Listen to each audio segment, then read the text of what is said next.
Hola, ¿cómo están? Gusto en saludarles. Le habla su hermano en Cristo, pastor y maestro de enseñanzas bíblicas, César Muñoz, para servir a Dios y a usted. Muy bien, hoy vamos a tratar un tema muy importantísimo y recuerden que tenemos el tema general de escatología y dentro de ello estamos viendo el reino. Y hoy vamos a ver la crisis de Israel en el Antiguo Testamento.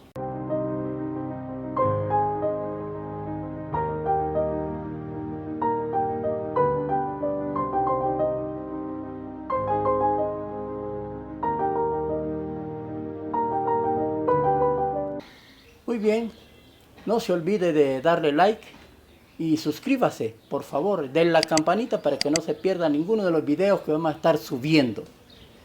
De esa manera también no se olvide de hacer un comentario y comparta lo que es importante, por favor, a su familia, a sus amigos, sus vecinos, sus parientes, por favor. Ok, muy bien.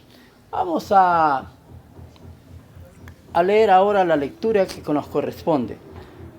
Vamos a leer hoy el libro de Segundo de Reyes, capítulo 15 y versículo 27 al verso 29.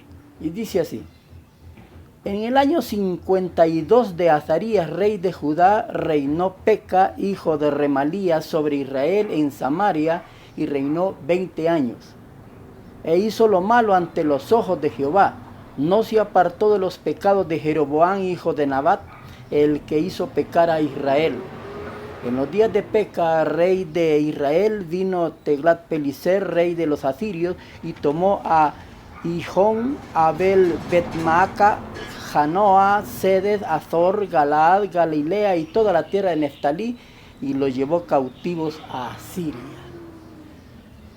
Número 1. Hoy vamos aquí en esta lectura a comprender lo que es la crisis de Israel en el tiempo pasado, cómo fue llevado cautivo Israel a Asiria por los asirios. Aquí en estos pasajes entendemos cómo Tiglat-Pileser, que era rey de los asirios, fue el que llevó al pueblo cautivo. Todo el pueblo israelita fue llevado cautivo y preso, precisamente ¿por qué? Bueno, entendemos que en el verso 28 dice, e hizo lo malo, es decir, el rey de Israel, hizo lo malo, el rey de Judá, dice Azarías, rey de Judá, que reinó en Peca, hijo de Remalías, sobre Israel en Samaria, y reinó 20 años. Si se fijan, aquí, por haber hecho lo malo, Dios siempre envía una crisis, un problema a la vida de las personas. Y en este caso, este reino de Asiria, Dios lo usó como instrumento para castigar precisamente a su pueblo por la maldad. Aquí todo esto está escrito no solo en este libro de los reyes, sino también, dice el verso 31, en el libro de las crónicas de los reyes de Israel. ¿Cuándo sucedió esto? Esto sucedió en el año 740 a.C. Aproximadamente, y ya hay escritos, se encuentran escritos, por ejemplo, en el caso de Sargón II, ¿sí? Que él escribe en el antiguo tiempo, en un documento que fue encontrado, donde dice que fueron deportados más de 27,000 personas fueron deportadas precisamente de su tierra de Israel hacia Siria. Esa fue una crisis, la primera crisis fuerte que sufrió el pueblo israelita. Vamos un poco más adelante para ver la segunda crisis que ha pasado fuerte Israel por su maldad. Un poquito más adelante, en el libro de Segundo de Reyes, capítulo 24, ya el verso 18. Vea lo que dice. de 21 años era Sedequías cuando comenzó a reinar, y reinó en Jerusalén 11 años. El nombre de su madre fue Amutal, hijo de Jeremías de Libna. E hizo lo malo ante los ojos de Jehová, otra vez mal, e hizo lo malo ante los ojos de Jehová conforme a todo lo que había hecho Joacim. Vino pues la ira de Jehová contra Jerusalén, fíjese, y Judá, hasta que los echó de su presencia, y Sedequías se rebeló contra el rey de Babilonia. En ese tiempo ya existía Babilonia, un poderoso imperio también en ese tiempo. Y vea usted el 25 en adelante la caída de Jerusalén por el pecado precisamente de los reyes y del pueblo. Es que Dios intervenía para castigar y ocupaba a otros pueblos para poder ejercer el castigo que merecían aquellos que le habían dejado y habían hecho lo malo delante de sus ojos. Eso es importante, aprenda eso usted. Si hay una crisis en su vida, de seguro se debe a algo que no está haciendo bien. Usted está faltando a Dios, está pecando contra Dios, se está portando mal. Y entonces Dios envía de alguna manera a alguna forma de reprensión a su vida. Y Dios nos castiga porque somos sus hijos. El pueblo de Israel era hijos de Él, era su pueblo amado. Y por eso los castigaba, porque así como el padre al hijo a quien quiere lo castiga, dice la Biblia en el 3, 11 y 12 de Proverbios, así Jehová castiga también al que ama. A usted es hijo de Dios, Dios le ama y por eso lo corrige. Y por eso de alguna manera le da a usted un cinturonazo para que de esa manera pueda cambiar de actitud y pueda venir otra vez a Jesucristo y pueda estar con Él de la mano. Eso es lo que Dios desea. Muy bien, el capítulo 25, la caída de Jerusalén, vea usted. Aconteció a los 9 años de su reinado, en el mes 10, a los 10 días del mes, que Nabucodonosor, rey de Babilonia, vino con todo su ejército contra Jerusalén. Dios ocupó al rey de Babilonia, Nabucodonosor II, precisamente para invadir a Jerusalén y la sitió, el sitio. Y le levantó torres contra ella alrededor. Y estuvo la ciudad sitiada hasta el año 11 del rey Sedequías. Nomás imagínense. A los 9 días del cuarto mes prevaleció el hambre en la ciudad. Como era un sitio, es decir, cercaron los babilonios a Jerusalén, hubo una gran hambre allí. Ya no podían salir ellos a buscar de comer en los campos. No podían, nadie podía salir, estaban cercados.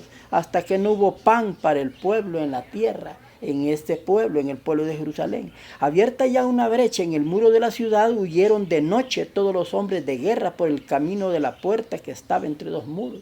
No pudieron resistir el sitio y tuvieron que salir de alguna manera para conseguir alimento. Junto a los huertos del rey, estando los caldeos alrededor de la ciudad. Los caldeos son precisamente los mismos babilonios. Se hablaba la lengua caldea y por eso se llamaban caldeos. Y el rey se fue por el camino del Arabá.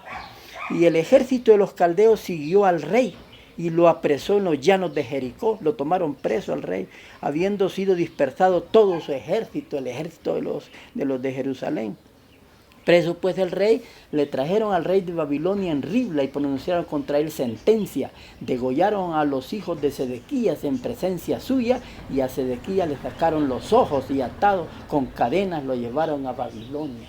Imagínense toda la gran crisis que pasaron, el gran problema que hubo. Hasta le sacaron los ojos al rey. Y de esa manera, imagínense, dice que degollaron a los hijos de Sedequías, que era el rey de Jerusalén, en presencia suya, y le sacaron los ojos a él. Imagínense todo el problema que pasó. Vea el problema en este caso de Jerusalén, pero vea la cautividad de Judá. Es decir, tanto Judá como Jerusalén eran los dos pueblos en sí divididos, pero todos eran israelitas, hijos de Dios. Ahora vemos la cautividad de Judá. En el mes quinto, a los 7 días del mes, siendo el año 19 de Nabucodonosor, rey de Babilonia, vino a Jerusalén Nabuzaradán, capitán de la guardia, siervo del rey de Babilonia, y quemó la casa de Jehová, y la casa del rey, y todas las casas de Jerusalén, y todas las casas de los príncipes quemó a fuego. Y todo el ejército de los caldeos que estaban con el capitán de la guardia derribó los muros alrededor de Jerusalén. Y a los del pueblo que habían quedado en la ciudad, a los que se habían pasado al rey de Babilonia y a los que habían quedado de la gente común, lo llevó cautivos Nabuzaradán, capitán de la guardia. Mas los pobres de la tierra dejó Nabuzaradán, capitán de la guardia, para que labrasen las viñas de la tierra. Y quebraron los caldeos, o sea, los babilonios, las columnas de bronce que estaban en la casa de Jehová, y las basas y el mar de bronce que estaba en la casa de Jehová, y llevaron el bronce a Babilonia. Se arribaron todo. Ganaron la batalla ellos, los babilonios, y los tomaron cautivos, les robaron todo. Llevaron también los calderos, las paletas, las despabiladoras, las cucharones y todos los utensilios de bronce con que ministraban, incensarios, cuencos, los que de oro en oro y los que de plata en plata. Todo lo llevó el capitán de la guardia. Las 2 columnas, un mar, las basas que Salomón había hecho para la casa de Jehová. No fue posible pesar todo esto, era mucho. La altura de una columna era de 18 codos y tenía encima un capitel de bronce. La altura del capitel era de 3 codos y sobre el capitel había una red y granadas alrededor. Todo de bronce, igual labor había en la columna con su red. Tomó entonces el capitán de la guardia, el primer sacerdote Seraías, el segundo sacerdote Sofonías y 3 guardas de la villa. Y de la ciudad tomó un oficial que tenía a su cargo de hombres de guerra y 5 varones de los consejeros del rey que estaban en la ciudad, el principal escriba del ejército que llevaba el registro de la gente del país y 70 varones del pueblo de la tierra que estaban en la ciudad. Estos tomó Nabuzaradán, capitán de la guardia, y lo llevó a Ribla, al rey de Babilonia. Y el rey de Babilonia los hirió y mató en Ribla, en tierra de Hamat. Así fue llevado cautivo Judá de sobre su tierra. Imagínense todo lo que sufrieron ahora estos de Judá. No solo los de Jerusalén, sino también Judá, que componían a todo Israel. Esto sucedió, ¿por qué? Por la maldad. Hicieron lo malo delante de Dios. Siempre estaban tentando a Dios con la idolatría. Siempre estaban con la idolatría. Un pueblo idólatra siempre es castigado. Por eso yo le pido a usted que conoce a Dios y usted que no conoce, apártese de la idolatría. No tiente a Dios. La idolatría es una de las cosas más terribles, porque está usted atentando contra la soberanía de Dios, con el amor a Dios. Dios es el creador del universo. Jehová Dios ha creado la tierra y le ha creado a usted. Si usted se aparta de sus mandamientos, de seguro no le irá bien. ¿Por qué? No porque Dios quiera tenerlo a la fuerza. Jesús mismo dijo, el que quiera seguir en pos de mí, niéguese a sí mismo, tome su cruz y sígame. Pero Él es un Dios de amor. Dios es un Dios de amor que le ama a usted. Y ese amor quiere que usted también esté dispuesto a compartirlo con Él, porque Él le ha enseñado ese gran amor. Murió en la cruz por usted y por mí. Y ahora le va a pagar usted con una traición. Lo va a traicionar usted dejándole, abandonándole. De seguro va a venir sobre usted algo que Dios no quisiese para usted. Entonces, eso quiero que entienda usted. Ya van, imagínese, 2 imperios que cautivaron al pueblo de Israel, lo llevaron cautivos por hacer lo que es malo delante de Él. Ahora vea una tercera crisis terrible que ha sucedido. Y ya lo hemos hablado. Pero vamos al capítulo de 24 del libro de Mateo. Vea usted la tercera crisis terrible que ha pasado. Vamos al libro de San Mateo, capítulo 24, y veamos primeramente la profecía mesiánica. 24, verso 1. Cuando Jesús salió del templo y se iba, se acercaron sus discípulos para mostrarle los edificios del templo. Respondiendo él, les dijo, ¿veis todo esto? De cierto os digo que no quedará aquí piedra sobre piedra que no sea derribada.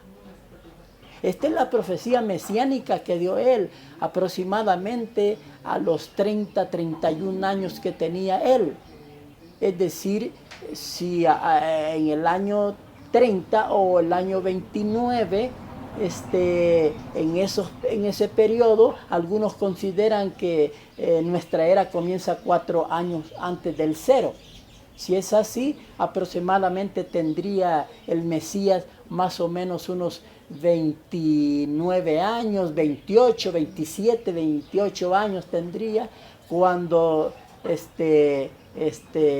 bueno, dio estas profecías. De 27, 28 de nuestra era, y él tendría aproximadamente ya unos 31, 32 de edad cuando dio esta profecía del capítulo de Mateo, pues ya estaba por terminar su tiempo. Recuerden que aproximadamente él comenzó su ministerio, según Lucas 3:23, a los 30 años. Jesús comenzó su ministerio de la predicación a los 30 años, según el capítulo 3:23 del libro de Lucas. De tal manera que aproximadamente aquí entre 31, 32 o ya casi los 33, ya está dando esta profecía mesiánica aquí, donde les dice que no quedará piedra sobre piedra que no sea derribada.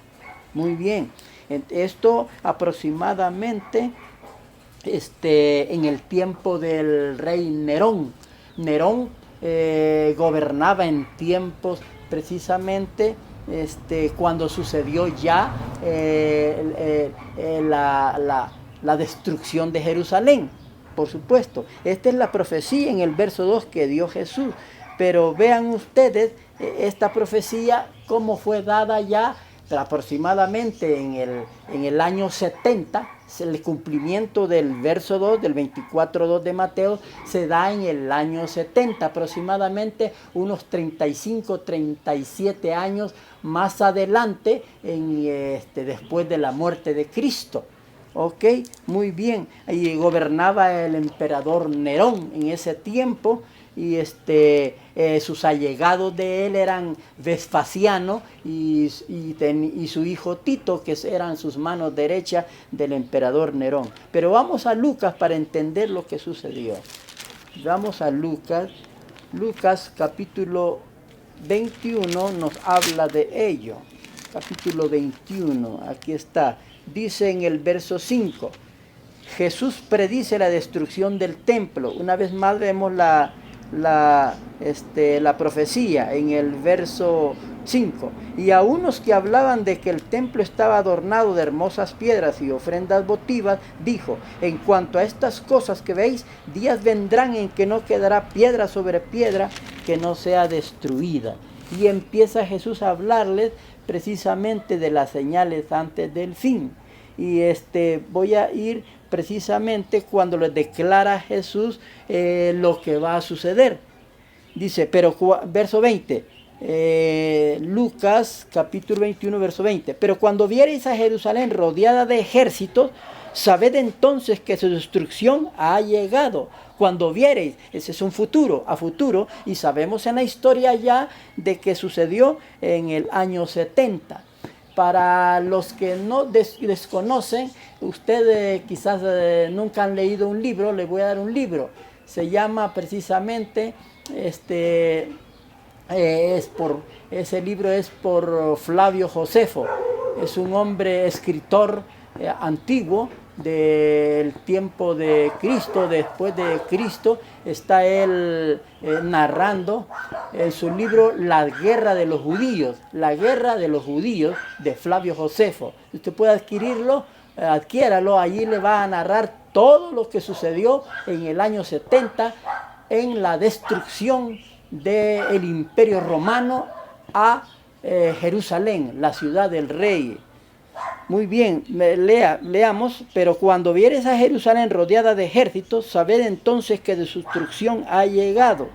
La destrucción comenzó ya en el año 65, empezó a invadir, a hacer invasiones a Jerusalén, los romanos en ese tiempo. Pero lo más fuerte, la gran crisis que sufrió de la guerra terrible y la destrucción del templo de Jerusalén y de la ciudad de Jerusalén, fueron aproximadamente 5 meses. Fueron terribles allí que sucedieron. Dice, entonces los que estén en Judea huyan a los montes, y los que estén en medio de ella váyanse, y los que estén en los campos no entren en ella, porque estos son días de retribución, o sea, de pago. Pagó por su maldad de ellos. Por eso es que Dios castiga a muchos pueblos. Y aquí sucedió una cosa terrible que nunca ha sucedido ni sucederá jamás, como dice la Biblia. Para que se cumplan, dice, todas las cosas que están escritas. Mas hay de las que estén encintas y de los que críen en aquellos días, porque habrá gran calamidad en la tierra e ira sobre este pueblo, y caerán a filo de espada, y serán llevados cautivos a todas las naciones, y Jerusalén será hollada por los gentiles hasta que los tiempos de los gentiles se cumplan. Aquí observamos cómo el Imperio Romano, que es el que gobernaba en ese tiempo, y vuelvo a manifestar en la parte final, Nerón, que gobernaba en ese tiempo como emperador en Roma, el Imperio Romano era vasto, era muy grande, muy vasto, de tal manera que más de 58 millones de personas habitaban en ese tiempo, por supuesto. Para nosotros ahorita se nos hace poco, pero en ese tiempo el reino del imperio tenía aproximadamente más de 58 millones de personas. Era mucha gente que habitaba dentro de ese imperio romano. Y son los que gobernaban incluso a Jerusalén, ¿verdad? Estaban ellos bajo las órdenes de... Los judíos vivían bajo las órdenes de este imperio, son juzgados bajo ellos. Muy bien, y aquí dice que cayeron a filo de espada. Había una gran calamidad terrible que sucedió. Cuando vamos a leer, si ustedes leen el libro que les he mencionado, de Flavio Josefo, que es de la guerra de los judíos, van a encontrar cosas terribles allí que sucedieron, que pasaron. La gente se mataba incluso, se tiraba de los pisos de arriba, se aventaba hacia abajo de las torres. Mujeres hasta se comían a sus hijos. Narra la escritura ahí que se comía. Una mujer no teniendo nada que comer y tenía su bebé, pues dijo, ay de ti mi hijo, que vas a siquiera a sustentar mi cuerpo, y lo mató y lo partió en dos y guardó una mitad de eso. Y cuando llegaron allí, llegaron a su casa, invadieron y llegaron a su casa, allí encontraron precisamente la mitad de ese bebé, y pues le he dejado la mitad a ustedes siquiera, les dijo. Ahí pueden leerlo en el libro de las cosas terribles que este escritor narra de Flavio Josefo en la guerra de los judíos. Cosas terribles. En aquel tiempo tenían armas poderosas de aquellos tiempos los romanos, y los romanos tenían catapultas y aventaban piedras de un talento así para destruir las torres, las murallas, ¿sí? Para los judíos que no tenían esas armas, eran armas sofisticadas en ese tiempo. Habían flecheros, habían gente que tenía saetas, y con eso destruían también a la gente, las mataban. Algunos judíos, al verse oprimidos allí, no querer morir bajo las armas de contrincantes, los romanos, lo que hacían eran hasta suicidarse con las mismas armas de sus compañeros, de sus amigos. Se mataban porque era terrible lo que había. Había una gran hambre terrible allí, que se comían las cosas que ningún ser humano se las comería normal. Cosas terribles que ni los animales, dice allí el escritor, ni los animales se las comían. Y ellos, la gente, se las comía de la gran hambre que tenían.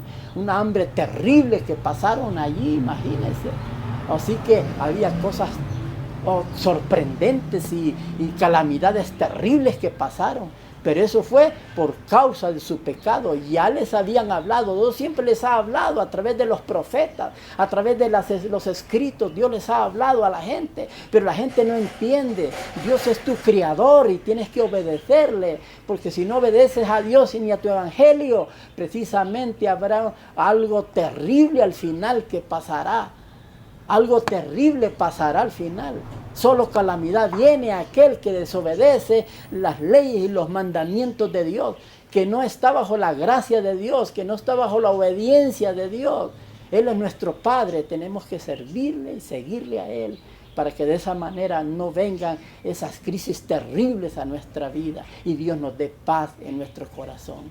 Muy bien, hemos visto estas tres cosas terribles que ha pasado de crisis en la historia el pueblo israelita, porque estamos tratando del futuro de Israel. Ahora bien, comenzamos ahora vamos en la siguiente. Les dejo, por favor, que no se vayan a perder de ver el siguiente video, que va a ser muy importante para ti. Ahora vamos a ver qué pasa en el futuro según el libro de Apocalipsis. ¿Qué es el futuro? Por una gran crisis también del futuro, Israel será convertido para que de esa manera, en el tiempo final, Dios haga la obra en este pueblo. ¿De qué manera la hará? Siempre Dios la ha hecho por una crisis, pero ¿cómo será esa crisis terrible que vendrá? Lo veremos en la próxima. No te olvides, por favor, de darle like, suscríbete y dale la campanita para que no te pierdas ninguno de los videos que vamos a estar subiendo. Compártelo también. No te olvides con tus familiares, con tus amigos, tus compañeros de trabajo. Compártelo, es importante. Y si quieres hacer un comentario con confianza, hazlo. Estamos para servirte. Muy bien. Dios te bendiga en gran abundancia y hasta la próxima, amigo.